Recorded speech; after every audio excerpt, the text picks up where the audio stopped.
We are continuing to track storms out there again this afternoon. The good news is not quite as active, and the storms that we're tracking right now, not as intense as they have been for the past couple of days. Here's a look at the Pikes Peak region. We have one cell that's starting to push into southwestern Teller County. That's going to continue sliding toward the south and east. We have a long line of stronger storms across Elbert County that extends up into the I-70 corridor. And then taking a look farther toward the south, it's around Pueblo where we are tracking a few decent cells producing some heavy rain as well as quite a bit of thunder and lightning. We are going to keep these storms pushing off toward the east. It's across the plains where we have the best moisture to work with this afternoon. So these are the areas where we'll see the potential for even stronger storms. So as these storms push off toward the east, they could strengthen as they push across the plains. We'll have to monitor that. That area blue on your screen, that is a severe thunderstorm watch. We'll keep that in effect until 9 o'clock.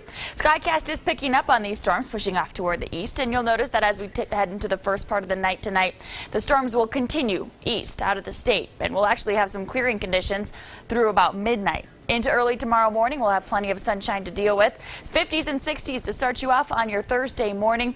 Tomorrow afternoon, we will see the clouds once again building, and we still have some water in the atmosphere around southern Colorado. So it's very possible through the late afternoon and into the evening we could get a few isolated, very isolated thunderstorms to fire off, mainly across our local mountains and out across the far eastern plains. The I-25 corridor, seeing a storm tomorrow will certainly be the exception rather than the rule. So it's quieter today than it was yesterday, and tomorrow will be even quieter than it is out there today. Temperatures for your Thursday getting into the 80s and 90s, so it will be noticeably warmer. 87 degrees in Colorado Springs. We'll hit 96 in Pueblo. We're expecting temperatures to be in the mid-80s for the San Luis Valley.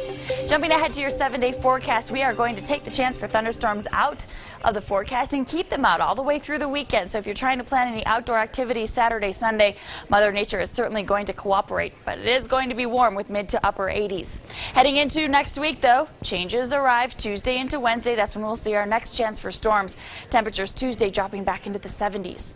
In Pueblo, 96 degrees tomorrow. We'll hit 92 on Friday, 93 Saturday with 97 degrees expected for the second day of your weekend. 92 on Monday with temperatures dipping back into the 80s with a chance for storms Tuesday and Wednesday of next week.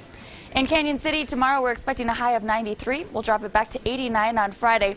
And then we're back in the 90s Saturday and Sunday, and we're keeping everything dry around Canyon City also until Tuesday and Wednesday of next week. And for Teller County, there is a slight chance we could get a storm tomorrow afternoon.